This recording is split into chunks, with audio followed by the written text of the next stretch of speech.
Si Ate Guy, talaga namang makikitaan mo ng kababaan ng loob at masasabi mong napaka-cool niya, napaka-sport ni Ate Guy. Walang masamang tinapay ka, Ate Guy. Alam niyo po, may mensahe si Ate Guy sa kanyang mga tagahanga na nakakabilib at talaga naman nakakaantig ng damdamin.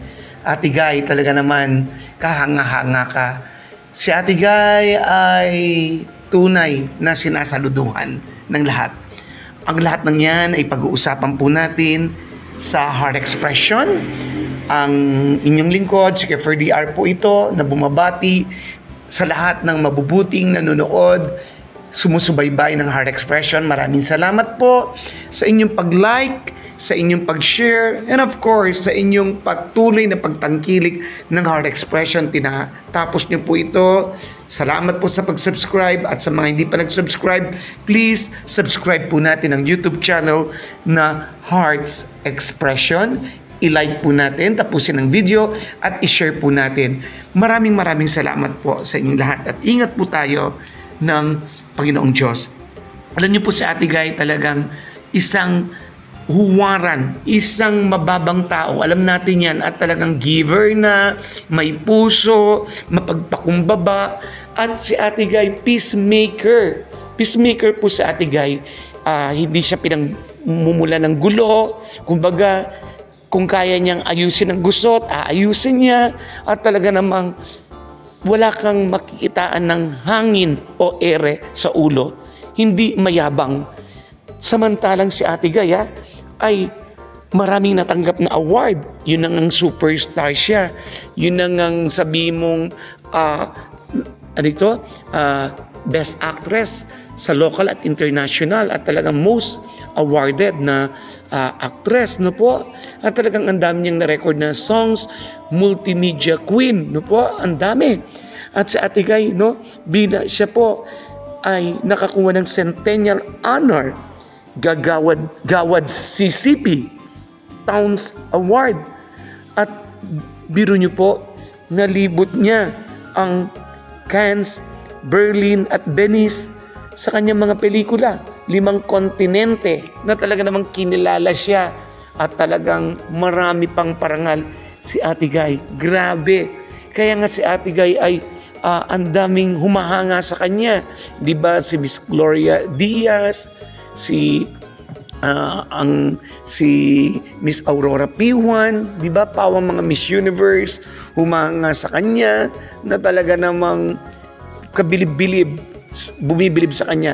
Si Mr. Jackie Chan, di ba, na talaga namang nagkita pa sila, at maraming pang mga international actor, director na humahanga sa kanya sa husay niya, lalo na sa mga pinamalas niyang pelikulang Himala, Bona, 3 Taong Walang Diyos, Floor Contemplacion. At si Ate Guy, siya po yung tinawag na A1 caliber, di ba? Talagang take 1 lang si Ate Guy, no? Na ang ginagamit ay ang mga mata lang ni Ate Guy. Isang napakagaling na actress, simpleng tao, abot na abot ng masa, at talaga namang kumbaga siya yung hinahabol-habol ng mga kapwa niya artista, dahil syempre hinahabol-habol hindi dahil sa nagmamalaki si Ate Guy. Ibig sabihin, nakita nila sa Ate Guy, siya talaga sa daming umpukan, tinitingala siya ng marami, at syempre yan ay dahilan sa kababaan ng loob ni Ate Guy. Karaniwang tao, at nakakabilib, no? Si Ate Guy, dumating yung panahon na talaga naghirap siya, inaamin niya, pero dahil sa buti ng Diyos sa kanya, nabawi niya yung mga kayamanan na sa kanya, hindi ba? Yung mga lupain niya, yung yoga niya, doon sa sa Bicol, nakita natin na talaga namang bawing-bawi si Ate Guy. Kasi ang sekreto, si Ate Guy giver, may puso sa tao, at talagang masang-masa ang dating ni Ate Guy. Kaya nga patuloy na pinagpapala si Ate Guy. Even yung mga kapwa niya artista, no po, masasabi talaga na si Ate Guy daw ay talagang mababa ang loob, at talagang makikitaan mo na siya ay hindi mayabang. Yan, walang kayabangan habang nananahimik lang si Ate Guy. Dumarating ang mga projects, dumarating ang mga awards, no, nagpapahinga na. At sa edad ni Ate Guy na 71, hanggang ngayon marami pa rin na dumadating na pagpapala kay Ate Guy. Alam niyo po, kaya nga si Ate Guy, bukod na pinagpala talaga. Talagang sa Ate Guy, sasabihin natin, hindi lang siya sa isa sa pinakamagaling, kung hindi siya ang pinakamahusay na bituin na isinilang sa pelikulang Pilipino. At talaga naman siya ay tumatapat. Pwede mo siyang itapat, kayang-kayang itapat sa mga banyaga. Yan si Miss Nora Honor. Sa dami ng kanyang mga awit, hindi ba? Isa siyang kinilala sa mga awit sa buong mundo. Bukod tangi si Ate Guy na tinawag na Golden Voice.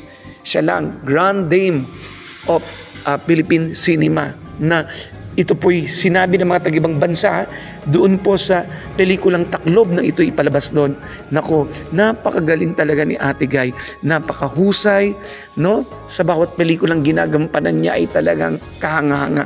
At itong mensahe ni Ate Guy, no, nakakatuwa na talagang meron siyang pakiusap, no, sa mga Noranians, kapag syempre ang mga Noranians nasasaktan kapag si Ate Guy ay inaapi, siya pinagbibigaan ng hindi maganda, tinatrato siya ng hindi maganda.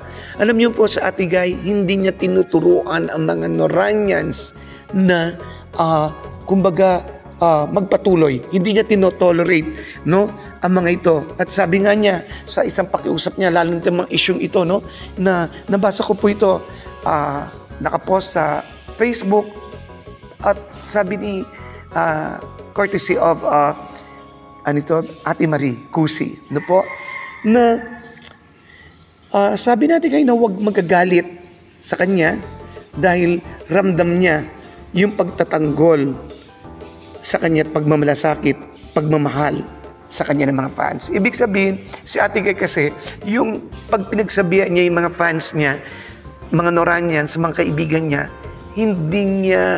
ayaw niya rin masaktan. Sabi niya, huwag kayong magagalit sa akin. Meron siyang pakiusap. Sabi niya na sa mga nagmamahal sa kanya, ngayon ako ang nakikiusap sa inyo. Sabi niya na ito bang usaping national artist, kung sino man po yung mga ininominate, no po, meron mga nanonominate, ang ganda niya magsalita. Sabi niya, wag na po kayong magsalita, wag na po kayong magkomento. Ang galing naman. Ang ganda na Ate Guy, no comment. Yan na, sabi na Ate Guy. At kumbaga, tigilan na lang natin yung usaping hindi makakatulong. No po, ayan, nakapost po, no. Sinasabi na Ate Guy na talaga naman na ayaw niya ng gulo. Kumbaga sa Ate Guy, talaga namang ehemplo siya ng pagkakasundo. At sabi niya nga, makita mo dito, no, si Ate Guy, masaya siya sa mararating ng iba.